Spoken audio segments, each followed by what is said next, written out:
بسم اللہ فی کل موجود نقطۃ دائرۃ الوجود صاحب لواء الحمد والمقام المحمود الخاتم لما سبق والفاتح لمن غلق المعلن الحق بالحق ابو القاسم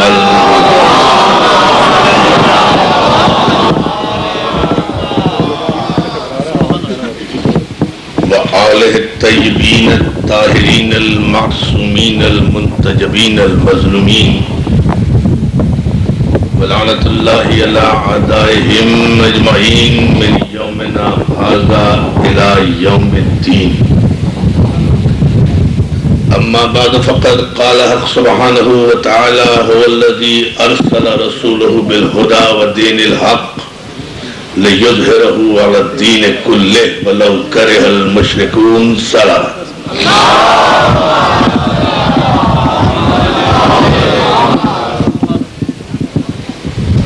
حاضرین گرامی قدر عزیزان محترم، اس مقدس آستانے میں یہ 5 روزہ سلسلہ مجالس اسلام اور مسلمان کی تاریخ کے حوالے سے سورہ مبارک توبہ کی آیت کی روشنی میں آج اپنے تیسرے مرحلے میں آپ کے شاداب حافظوں کی نظر ہے۔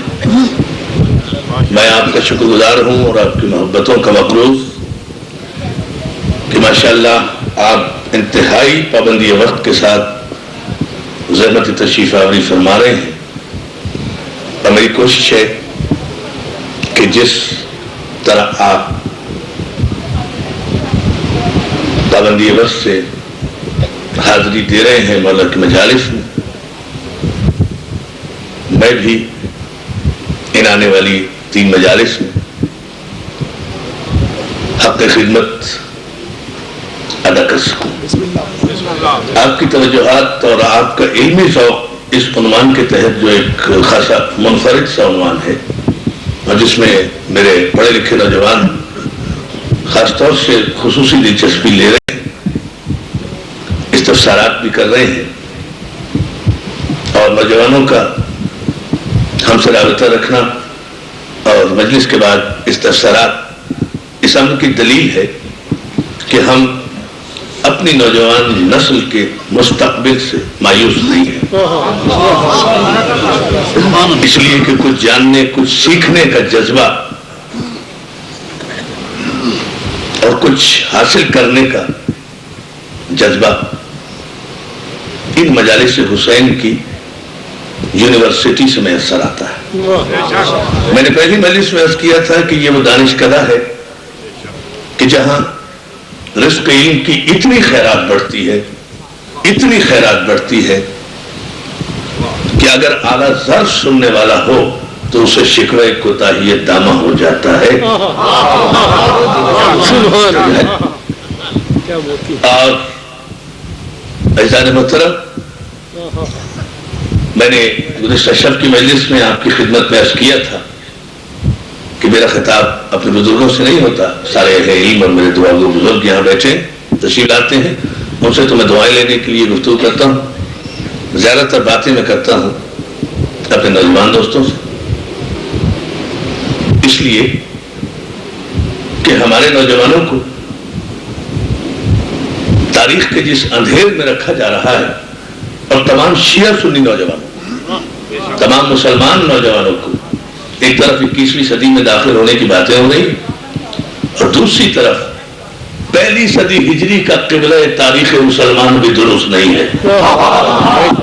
اللہ توجہ فرمائے جو میں جملہ کہہ رہا ہوں، صلوات بھیجے بابا دے بلند، ذرا سا غور کریں تبھی مولا سلامت ہے کہ ایک طرف 21ویں صدی میں داخل ہونے کے نعرے لگائے جا رہے ہیں، اور ہم 1418 ہجری کے اعتبار سے مرحلے طے کر چکے ہیں مسلمان کی تاریخ کے، لیکن 1418 گزر جانے کے بعد بھی مسلمان ابھی علمی اور فکری طور پر قبل ہجرت کے زمانے میں سفر کر رہا ہے. سننے پر توجہ، میں ایک لفظ بہت سوچ سمجھ کر کہہ رہا ہوں. قبل ہجرت کے زمانے میں سفر کر رہا ہے. نوجوان نسلوں کو، بھائی درسن، نوجوان نسلوں کو جو کچھ پڑھایا جا رہا ہے، جو کچھ بتایا جا رہا ہے، وہ اسلام نہیں ہے، نہ وہ تاریخ اسلام ہے. وہ تاریخ اسلام نہیں ہے، وہ تاریخ مسلمان ہے. ہمارا دیانتدارانہ مشورہ صرف یہی ہے کہ آپ تاریخ مسلمان کو تاریخ اسلام نہ کہیں، تاریخ مسلمان کہہ کے بیان کریں، پڑھائیں. ہم اپنی نسلوں کی طرف سے مطمئن ہیں، اس لیے کہ آپ سال بھر جو کچھ تاریخ مسلمان کہہ کر پڑھائیں گے بھی، ہم یکم محرم کو جب حقہ کے بنا لا الہ حسین کا نعرہ لگائیں گے، قبلہ خود درست ہو جائے گا کہ یزیدیت کی طرف اسلام ہے یا کربلا کی طرف اسلام ہے. تو ہے نا، لیکن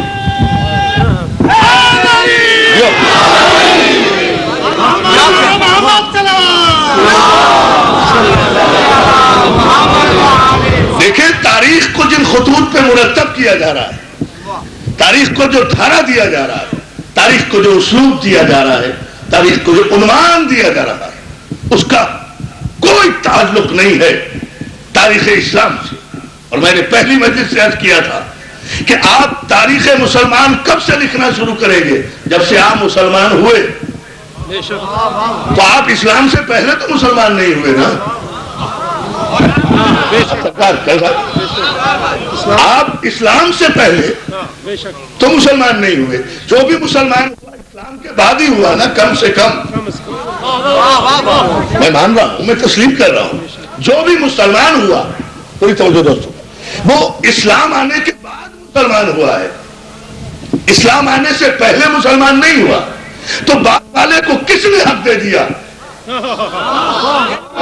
کہ وہ پہلے والے کی تاریخ بیان کرے؟ آپ کہیں گے کہ 27 رجب سن 40 سن 41 سن 40 عام الفیل میں سرکار رسالت منصب رسالت پر فائز ہوئے، تو یہ تاریخ اسلام کا رسول ہے، اسلام کا رسول نہیں ہے. جسے آپ تاریخ اسلام کہہ کر بیان کر رہے ہیں، یہ اس اسلام کی تاریخ کا مسلمان ہے چونکہ آپ نے دیکھا ہی اس زمانے میں اسے رسول.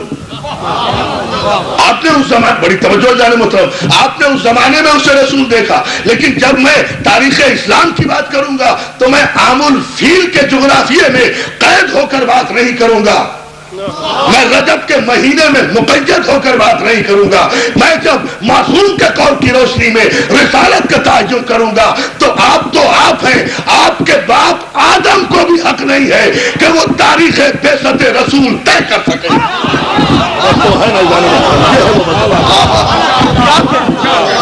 سلامت رہیں آپ.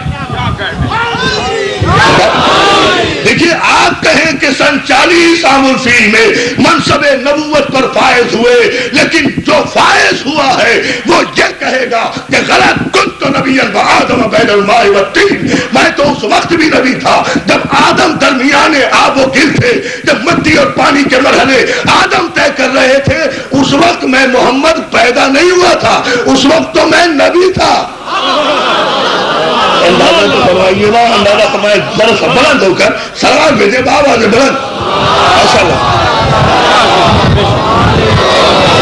تو پھر میں اتنے معزز اور پڑھے لکھے مجمع سے اور لاہور کے اس مرکزی اجتماع سے کیا یہ گزارش کرنے کے موقف میں درست ہوں کہ تاریخ مسلمان تو بہت دور کی بات ہے. میں نے سارے سن بتائے ہیں، 80 ہجری میں کون آیا، 90 ہجری میں کون آیا، 150 ہجری میں کون آیا، 256 ہجری میں کون آیا، 262 میں کون آیا. بہرحال جتنے بھی بنیادی طور پر ائمہ محدثین اور مورخین آئے وہ پیغمبر اسلام کے اس دنیا سے تشریف لے جانے کے کم سے کم 93 برس کے بعد آئے. تو 93 برس تک تو آپ کو پتہ ہی نہیں ہے کہ اسلام کیا ہے، سیرت اسلام کیا ہے. 93 برس میں تو 4 نسلیں گزر جاتی ہیں. توجہ ہے ذرا مطلب، یہ میں پہلے عرض کر چکا. اور جو رسول ہے وہ یہ کہہ رہا ہے کہ میں نبی تھا جب آدم نہیں تھا. بہت توجہ. میں نبی تھا جب آدم نہیں تھا، تو پھر میں یہ سوال کرنے میں حق بجانب ہوں یا نہیں کہ جناب آدم اے ابو البشر آپ بیان کریں گے ہمارے نبی کی سیرت؟ بڑی توجہ میں سرکار آدم صلی اللہ سے پوچھتا ہوں آپ بیان کریں گے ہمارے رسول کی سیرت؟ تو جواب شاید بارگاہ آدم سے یہ آئے میں گستاخ نہیں ہوں، بارگاہ رسالت میں آدم کی سیرت بیان ہی نہیں کر سکتا، اس لیے کہ جب یہ نبی تھا میں نہیں تھا۔ یا اللہ بڑی توجہ، جب یہ نبی تھا، جب یہ منصب نبوت پر تھا میں نہیں تھا، میں تو درمیان آب و گل تھا۔ اور جملہ بڑا عجیب ہے، بین المائے والتین، پانی اور مٹی کے درمیان تھا، تو معلوم یہ ہوا کہ آدم تو خود پانی اور مٹی کے محتاج ہے۔ آدم پہلی مخلوق نہیں ہے، آدم سے پہلے مٹی بھی ہے پانی بھی ہے۔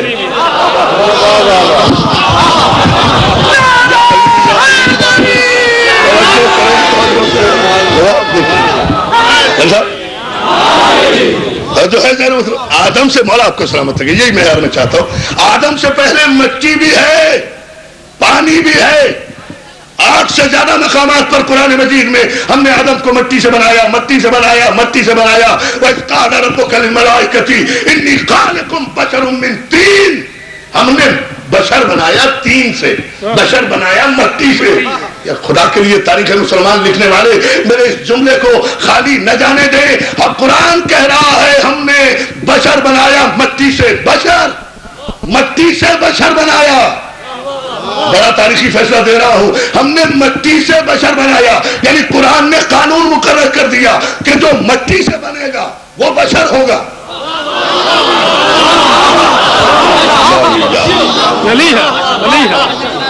فیصلہ دینے جا رہا ہوں، پوری توجہ، میں مٹی سے بشر بنا رہا ہوں، یعنی طے ہے نا قرآن کا قانون کہ جو مٹی سے بنے گا وہ بشر ہوگا، جو مٹی سے بنے گا وہ بشر ہوگا۔ اے عالم اسلام کے تاریخ نویسو، مجھے بھی تاریخ مسلمان سے گلہ یہی ہے، خدا کی قسم میں کہتا آ رہا ہوں، مجھے علی کی خلافت کا گلہ نہیں ہے، علی کی ولایت کا گلہ نہیں ہے، علی کے تخت حکومت کا گلہ نہیں ہے، آپ غلط سمجھ رہے ہیں۔ مجھے سارا گلہ یہ ہے کہ آپ نے تاریخ مسلمان کو جن خطوط پر استوار کیا ہے اس کے ہر پیج پر، ہر باب پر توہین مصطفیٰ ہو رہی ہے۔ قرآن یہ کہتا ہے کہ ہم نے آدم کو بنایا مٹی سے، مٹی سے بشر بنا ہے، مٹی سے بشر بنا ہے، مٹی سے بشر بنا ہے۔ مجھے تاریخ مسلمان سے گلہ یہی ہے کہ الحمد سے لے کر والناس تک پورے قرآن مجید میں 17 مقامات پر جہاں آدم کو بشر بھی کہا گیا اور مٹی سے بنا ہوا بھی کہا گیا، اس آدم کو تو کوئی آدم کا بیٹا اپنے جیسا بشر نہیں کہتا، اور جس محمد مصطفیٰ کو پورے قرآن میں 70 مقامات پر کہا گیا حبیب میں نے تجھے نور سے بنایا، اسے 2 رکعت کا مولوی اپنے جیسا بشر کہہ کے اپنے کالے نسب نامے پہ مہر لگا رہا ہے۔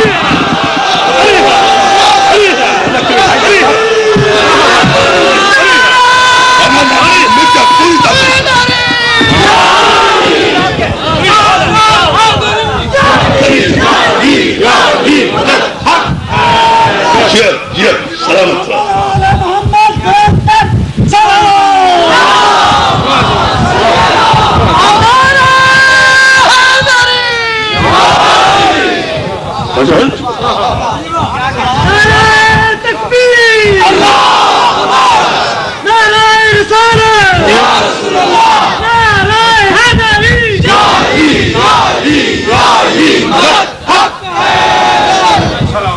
اور آپ کو سلامت رکھے۔ یہ تاریخ مسلمان ہے، یہ قرآن تو نہیں ہے۔ قرآن تو یہ کہہ رہا ہے کہ ہم نے آدم کو مٹی سے بنایا۔ جس آدم کو قرآن نے مٹی سے بنا ہوا کہا، آج تک کسی آدم زادے نے، ہے میرے لفظوں کی قدر کرنے والا، آج تک کسی آدم زادے نے اس آدم کو نہ اپنے جیسا بشر کہا، نہ اپنے جیسا ان پڑھ کہا۔ آدم کی بات کر رہا ہوں، اس آدم کو نہ اپنے جیسا بشر کہا، نہ اپنے جیسا ان پڑھ کہا۔ نہ اپنی طرح 40 برس کے بعد مسلمان مانا.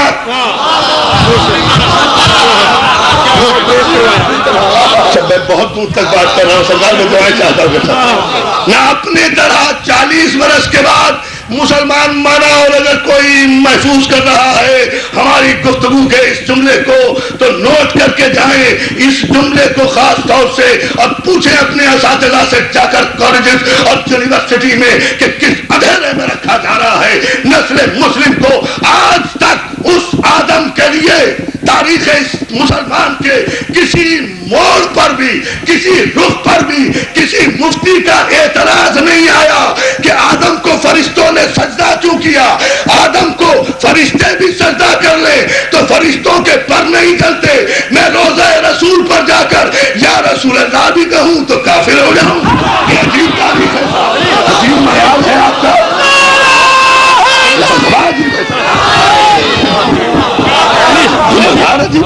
نعرہ تکبیر، نعرہ رسالت، نعرہ حیدری، مشنود محمد آل محمد بآواز بلند صلوات.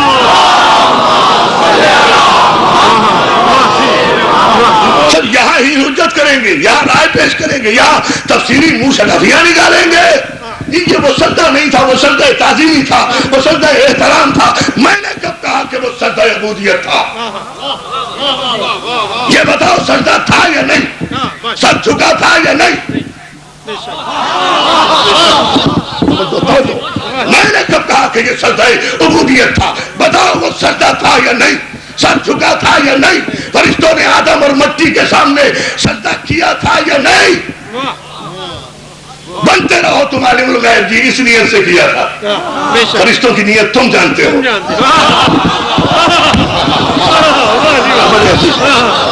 کہاں ہے آیت میں بھائی مجھے بتائیے، کہاں لکھا ہوا ہے کہ وَإِذْ رَبُّكَ لِلْمَلَائِكَةِ ملائکتی انی جاعل فی الارض خلیفہ، میں تو زمین پر خلیفہ بنانے والا ہوں. کہاں ہے آیت میں اے فرشتوں جب میں اسے بنا دوں، سوار دوں، سجا دوں تو تم سب کے سب اس کے احترام میں جھک جانا؟ کہاں لکھا ہوا ہے؟ احترام کا لفظ بتاؤ، سجدے کا لفظ میں دکھاتا ہوں. کمال ہے. رسول تو عالم الغیب نہیں ہے، تاریخ مسلمان کا مورخ اتنا عالم الغیب ہے کہ فرشتوں کی نیت بھی جانتا ہے، اللہ کی مشیت بھی جانتا ہے.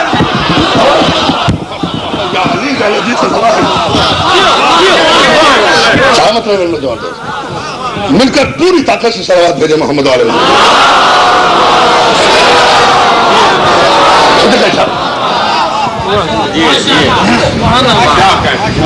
بتائیں نا مجھے.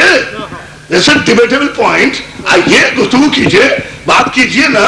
بتائیں ہمیں، قرآن تدبر کے لیے ہے. اللہ نے حکم دیا سجدہ کرو، بس. اور میں کم سے کم پہ کمپرومائز کر رہا ہوں اس لیے کہ میرے رسول کی عزت کا سوال ہے. میں کم سے کم پہ کمپرومائز کرنے کے لیے تیار ہوں اس لیے کہ میرے رسول کی عزت کا سوال ہے. اور رسول نام ہے کائنات کی عزت کا. اگر رسول کی عزت نہیں ہے تو کائنات میں کسی کی عزت نہیں ہے.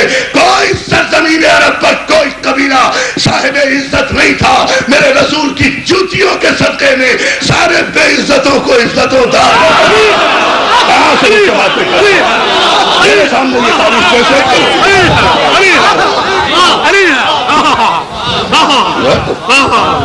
اڑاؤ ہسٹری آف سارسنس، اڑاؤ history of Islam, justice Tariq Ameer Ali. اڑاؤ ہسٹری آف سارسنس، اڑاؤ history of Islam, justice Tariq Ameer Ali. اٹھاؤ decline and fall of the Roman empire, اٹھاؤ تاریخ ابو الفدا،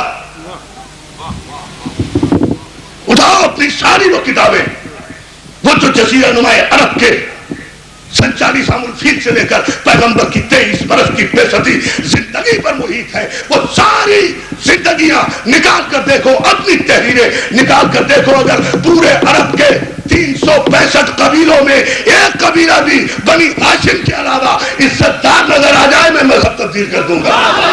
ساری عزتیں ایک بنی ہاشم نے دی.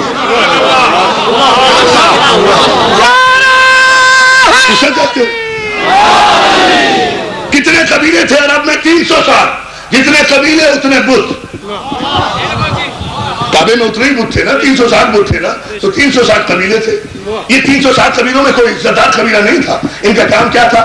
بت گری, بت پرستی, بت فروشی. اب بتائیے بت گری میں کیا عزت ہے, بت فروشی میں کیا عزت ہے؟ یعنی آپ نے دیکھا کافروں کا مزاج. کافروں کے یہاں مذہب بھی تجارت ہوتا ہے.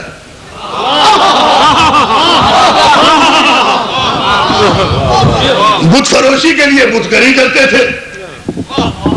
میں بڑا تاریخی جملہ کہہ رہا ہوں. بت فروشی کے لیے بت گری کرتے تھے. معیشت کا مسئلہ تھا.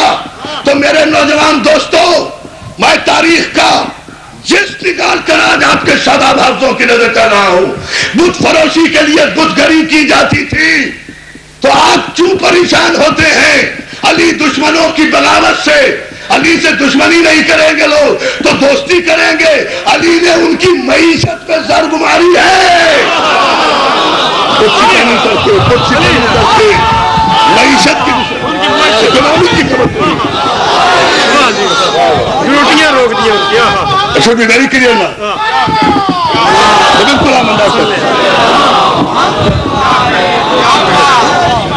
سلامت رہے. کیوں کریں گے علی دوستی؟ کیوں علی سے دوستی ہوگی؟ علی نے بت گری کو بھی ختم کیا, بت فروشی کو بھی ختم کیا, بت پرستی کو بھی ختم کیا. تو بت پرستی شاید وہ درگزر کر جاتے, لیکن جو یہ بت گری تھی اور بت فروشی تھی, یہ تو معیشت کا مسئلہ ہے. معیشت کے دشمن کو کیسے معاف کر دیں گے؟ علی نے ایک بت کو نہیں چھوڑا. اور پیغمبر اسلام کا یہ خطبہ موجود ہے فتح مکہ کے موقع پر کہ یا علی, بدر کے بھی تم فاتح, احد کے بھی تم فاتح, خیبر کا صحرا بھی تمہارے سر, خندق کا صحرا بھی تمہارے سر, ہجرت کے دولہا بھی تم, شب ہجرت کی شب معراج کے میزبان بھی تم. ساری فضیلتیں علی تمہارے لیے ہیں. تم نے بڑے بڑے سر اٹھے ہیں, بڑے بڑے کافروں کی ناک زمین پر تو نے رگڑی ہے ابو طالب کے بیٹے. لیکن آج فتح مکہ کے دن جو میں کام تجھ سے لینے جا رہا ہوں یہ ساری جنگوں سے زیادہ ہے, اس لیے کہ بت نہیں توڑنا ہے, سارے بت پرست قبیلوں کی دشمنی مول لینا ہے. مسلمان ہو گئے تو کیا ہے, تو اسی کے پجاری. اب کتنے قبیلے جیو جیو.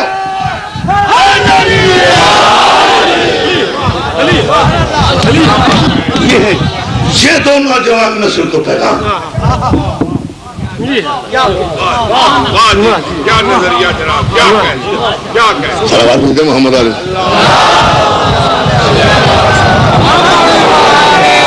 آپ تاریخ مسلمان لکھنے والے اس فتح مکہ کے واقعے کو صرف یہ کہہ کر لکھ جاتے ہیں صاحب سب کو معاف کر دیا, سب کو معاف کر دیا, اور یہاں تک کہہ دیا جو ابو سفیان کے گھر میں پناہ لے لے اسے بھی امان ہے. اس میں ابو سفیان کی فضیلت نہیں ہے. بتانا یہ تھا رسول اللہ کو کہ آج کسی پر تلوار نہیں چلے گی, جو میرے بدترین دشمن کے گھر میں بھی ہوگا وہ بھی بچے گا. یہ بدترین ہونے کی دلیل ہے. یہی سوال کیا تھا نا.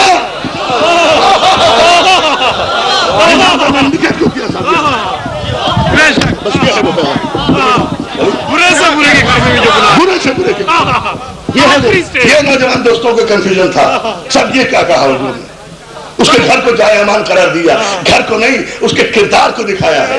یہ بصیرت رسالت محاب ہے کہ آج اگر کلیجہ چبانے والے کے گھر میں بھی کوئی کافر بھی پناہ لے لے گا نا, میری تلوار کی سر میں نہیں آئے گا. This is the maximum. Salman بھیجے نا محمد علیہ.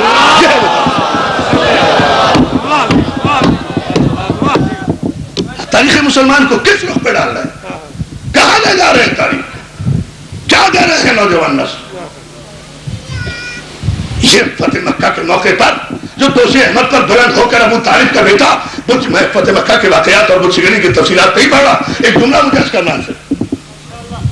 یہ جو بدشگنی علی کر رہے ہیں, پیغمبر نے کہا یا علی سب سے مشکل کام آج ہے, اس لیے کہ باقی جنگوں میں انفرادی قبیلے اکٹھے ہوتے تھے. آج تو کوئی قبیلہ بچے گا نہیں جو تم سے دشمنی نہیں کرے گا, اس لیے کہ 360 ہیں. جس کا بت توڑو گے اس کی دشمنی لو, جس قبیلے کا بت توڑو گے ظاہر ہے وہی دشمن ہوگا. دوش توجہ کر لیں جملے پر جانے محترم, دوش پیغمبر پر ہے نا علی. مجھے نہیں پتا, ولی اللہ محدث دہلوی نے لکھا ہے کہ نبوت کے دونوں شانوں کے درمیان لا الہ الا اللہ محمد رسول اللہ لکھا ہوا تھا. بس کعبے میں محمد ہے, محمد کے دونوں کاندھوں کے درمیان لا الہ الا اللہ محمد رسول اللہ کی مہر ہے. جہاں سے محمد رسول اللہ ختم ہو رہا ہے وہاں سے علی ولی اللہ طلوع ہو رہا ہے. کوئی ہے چلے کرنے والا؟ دونوں ہاتھ بلند کر کے جو نعرہ لگائے گا دل کی مراد پائے گا. نعرہ اچھا آپ اتنا خوبصورت سنائے تو بیٹے, میرا بیٹا ماشاءاللہ خطیب نوجوان مولانا ناصر عباس یہاں موجود ہے, خوبصورت اس سے لاہور میں پڑھے ہیں, وہ یہاں ہے. بیٹا تمہارے لیے ایک تاریخی شعر کہہ رہا ہوں اور سارے صاحبان ذوق کے لیے کہ خواجہ فرید الدین عطار ایک پہنچا ہوا ولی, اس پورے منظر کا قصیدہ لکھا ہے 78 اشعار پر. خانہ کعبہ, بت شکنی, دوش رسول, علی کے قدم, لات کی موت, منات کی موت, عزا کی موت. اب یہ لات و منات و عزا کے پیروکار کل علی کو معاف نہیں کر رہے تھے, آج علی والوں کو کافر کہہ رہے ہیں. توجہ کریں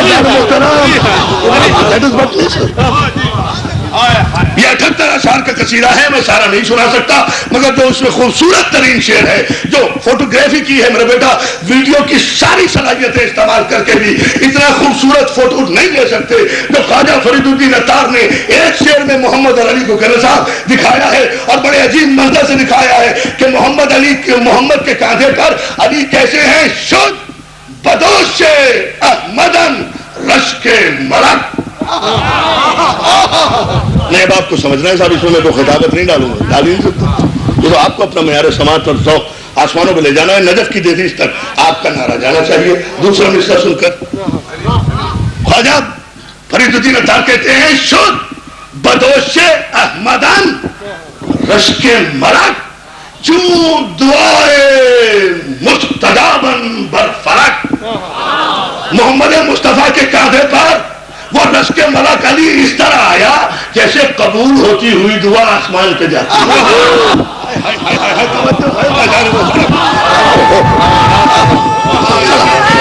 نہیں ایسے نہیں, یہ تاریخی مجمع بہت تک کھڑا ہوا, اس پورے علاقے کا سب سے بڑا مجمع مولا سلامت رکھے, چشمے بد سے محفوظ رکھے. آپ سب کو ہزاروں دعائیں, ماں بہنوں کی دعائیں لیتے ہوئے پوری طاقت اور توانائی سے خطیب آل محمد کرایا ہے. نہیں مجھے باہر کے ہاتھ بھائی نہیں نظر آئے. ہاتھ جیو جیو بیٹا.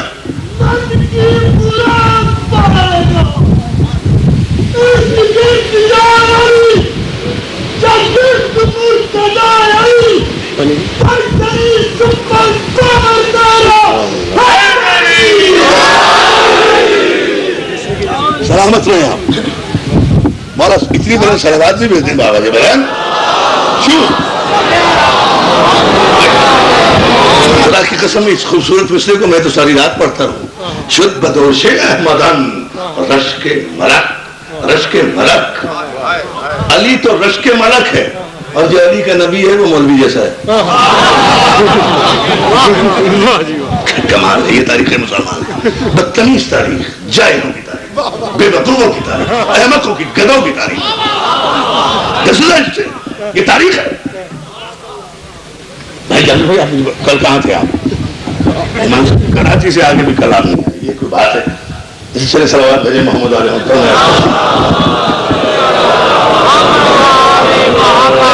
شد بدوش احمدن رشک ملک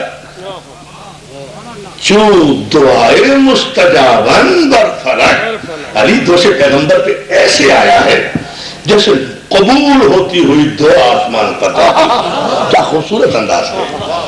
محترم یاد رکھو, اصلاح کر لو, اصلاح کر لو. میں کل حل بتا بھی چکا ہوں گزشتہ شب کی مجلس میں, نہیں لکھ سکتے اگر حقائق پر مبنی تاریخ اسلام نہ لکھو. ہمیں پیدائشی مجبوریوں کا علم ہے.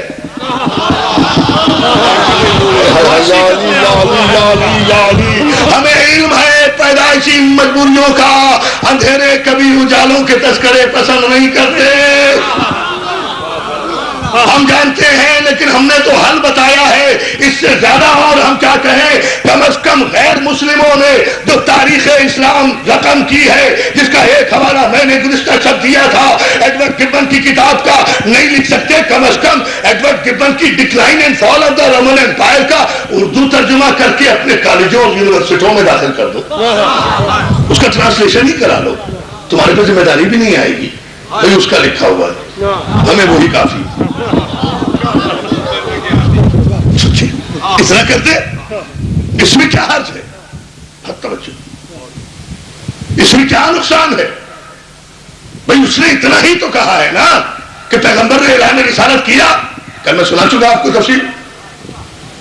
تو اس خاموش سناٹے میں ایک بچہ تھا نا جو اٹھا تھا اور اس نے اپنی پوری طاقت سے کہا تھا میں آپ کا مددگار، میں آپ کا مددگار، میں آپ کا گواہ، میں آپ کی گواہی دیتا ہوں. یہی ہے نا، یہی کلش کیا تھا نا، ہے نا ذہن میں؟ میموری کریکٹ کرے نا، ذرا سا ڈسکنیکشن نہیں ہونا چاہیے جو ایسی اہم گفتگو کے دوران. اس لیے سارے ذہن کریکٹ کریں اپنے آپ کو، پوری کنسنٹریشن نہیں تھا. یہی میں نے کلش کیا تھا نا. تو جیسے اب جملہ دیکھیں گبن کا کہ جیسے ہی علی نے یہ اعلان کیا نا کہ میں تصدیق کرتا ہوں کہ آپ اللہ کے رسول ہیں، ویسے گبن کے جملے یہ ہیں، سنو، listen, behold my brother, be hold.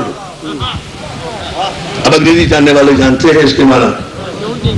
Behold my brother, behold my successor, my Khalid. خوب پہچانو، خوب جان لو، ساتھ رہنا، دوری نہ رکھنا. میرا بھائی بھی یہ ہے، میرا وزیر بھی یہ ہے، میرا جانشین بھی یہ ہے، اس کی اطاعت کرنا.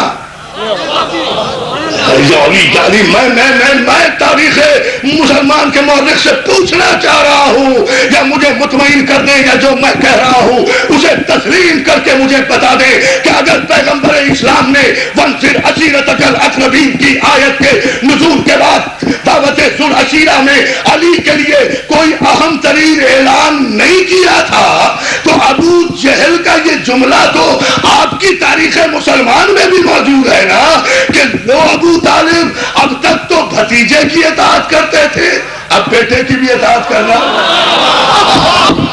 اگر کوئی اعلان نہیں ہے نہ بیٹا نہیں، ابھی نعرہ نہیں دے، چلو خیر ذرا سا اس کا نتیجہ لیں پھر انشاءاللہ نعرہ لگائیں گے. خوب یہ جملہ تو آپ کی ہے نا، یہ متفقہ جملہ. بھائی 40 سردار بیٹھے ہوئے ہیں وہاں، یہ ابو جہل صرف ابو طالب سے کیوں کہہ رہا ہے؟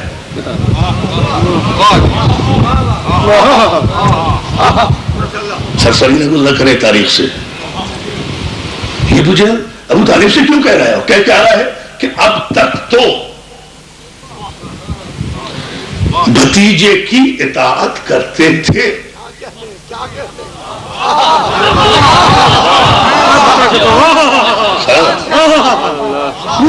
تو بھتیجے کی اطاعت کرتے تھے. ابھی یہی رکے، ان کے ایمان کی دلیل.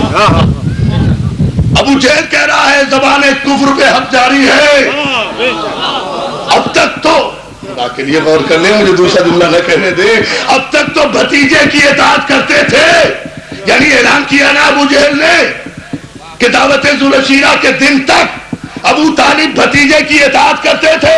تاریخ کے کسی ادب میں اور سوشالوجی کے کسی اصول میں اور سوشل ویلیوز کے کسی قانون میں چچا پر یا باپ پر بھتیجے یا بیٹے کی اطاعت واجب نہیں ہے. لیکن ابو جہل نے کہا ہے کہ اب تک تو بھتیجے کی اطاعت کرتے تھے، تو اطاعت بھتیجے کی نہیں ہوتی، عقیدے کی ہوتی ہے.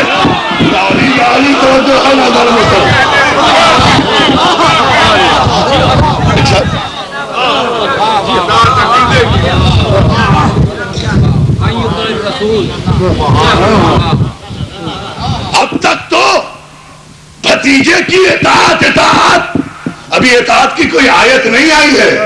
میرے بھائی رضا زدی نے اشارہ دیا وہاں سے، ابھی تک اطاعت کی کوئی، اطاعت رسول کی کوئی آیت نہیں آئی. کہ ابو جہل انڈورس کر رہا ہے کہ آیتوں کے آنے سے پہلے ہی آپ تو اطاعت کرتے تھے، اللہ تو بعد میں کہے گا نا کہ من یطع الرسول فقد اطاع اللہ، جس نے رسول کی اطاعت کی اس نے میری اطاعت کی، اس نے اللہ کی اطاعت کی۔ نہیں، میں جو کہنا چاہ رہا ہوں نہیں ابھی تک کہہ سکا، آپ یقین کیجئے۔ جو لفظ مولاتے ہیں اس منبر کا گزر تھا تاکہ میں آپ کے دل و دماغ کی گہرائیوں میں جو بتا دوں۔ ابو جہل کہہ رہا ہے کہ اب تک تو بھتیجے کی اطاعت کرتے تھے۔ یہ ابو جہل جانتا ہے کردار ابو طالب کو، یہ پورا کریکٹر جو گزرا ہے یہ اطاعت گزرا ہے ابو طالب کا۔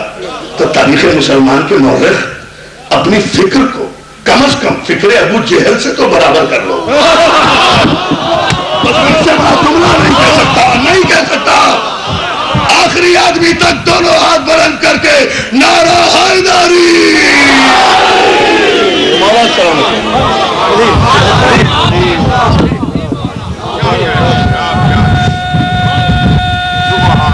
مل کر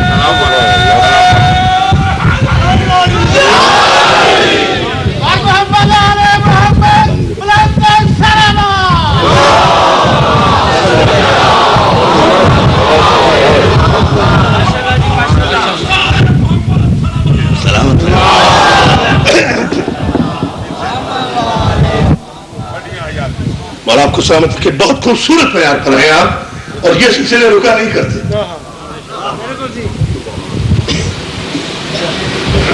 اب تک تو بھتیجے کی اطاعت کرتے تھے، اب تک تو آج تک تو کمال ہے۔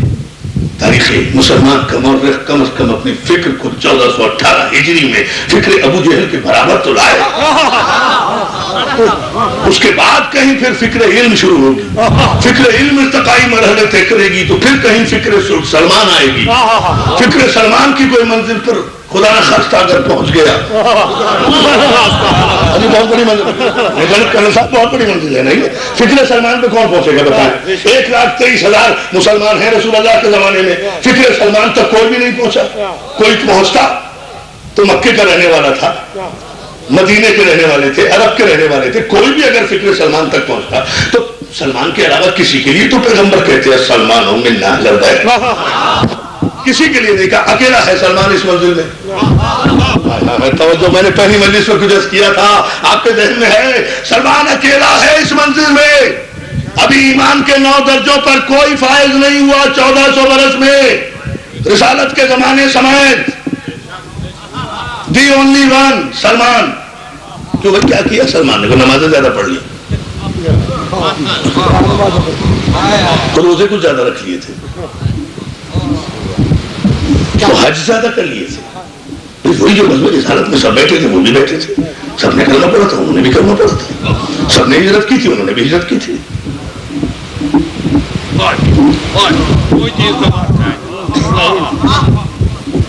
کیا ہے ڈسٹنکشن کی وجہ، کیا ہے سبب، کیا ہے؟ سوچو، یہ ہے انسانیت کا تقاضا اور یہ ہے فکر اسلامی کے رکو ٹھہرو سوچو، یہ ہے دیانتداری، علمی دیانتداری۔ آخر کیا خاص بات ہے سلمان میں؟ کون سا خصوصی کام سلمان نے ایسا کیا کہ من اہل بیت کی منزل پر بھی ہے اور ایمان کے 9 درجوں پر بھی ہے؟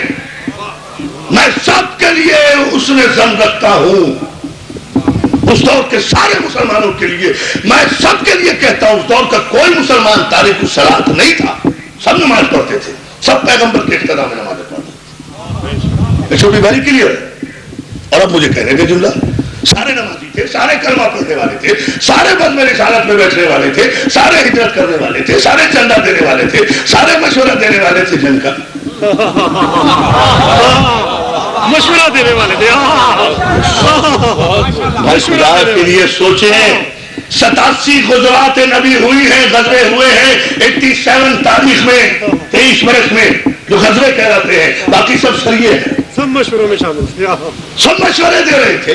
تو یہ بھی کوئی کمال کی بات نہیں تھی، سب نے بھی مشورے دیے تھے، سلمان نے بھی ایک مشورہ دیا تھا، آج تک تاریخ میں نوٹ ہے وہ مشورہ۔ سرکار ہمارے ایران میں یہ ہوتا تھا کہ جب دشمن کو روکنا ہوتا تھا درمیان میں خندق بنا لیا کرتے تھے، سلمان کا مجھے جملہ پہ کہنے کی اجازت ہے کہ سارے عالم اسلام کے راضیوں کو چیلنج کر کے میں یہ جملہ کہتا ہوں، آپ لکھتے رہے تاریخ مسلمان میں فلاں سے مشورہ لیا رسول نے، فلاں سے مشورہ لیا رسول نے، فلاں سے مشورہ لیا، کسی کی سند پیش نہیں کر سکو گے، لیکن سلمان کے مشورے جنگ خندق کی سند بھی موجود ہے، جگہ بھی موجود ہے، مقام بھی موجود ہے۔ اگر تاریخ میں کسی کے مشورے کی بات مانی گئی ہے تو وہ سلمان ہے۔ یہ ایک علیحدہ موضوع ہے، اس پر میں پھر کبھی انشاءاللہ بات کروں گا، لیکن یہ ذہن میں رکھے جانا مطلب، لیکن پھر اس کے باوجود بھی سلمان کی آخر کیا خصوصیت ہے کہ ایمان کے 9 درجوں پر بھی ہے، من اہل البیت کی منزل پر بھی ہے۔ وجہ کیا ہے؟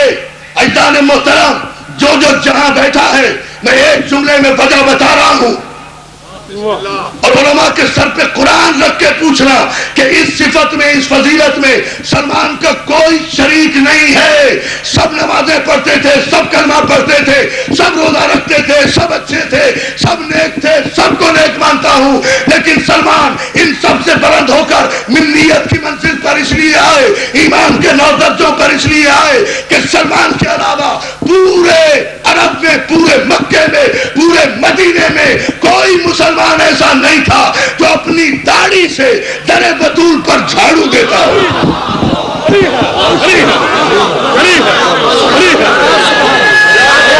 یہ کسی دوسرے بات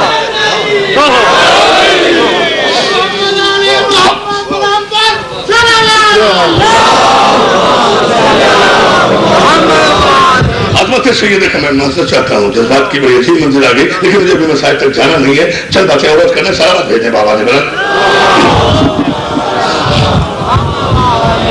جائے خوشنود یہ جناب زہرا سلام اللہ علیہا بآواز بلند صلوات۔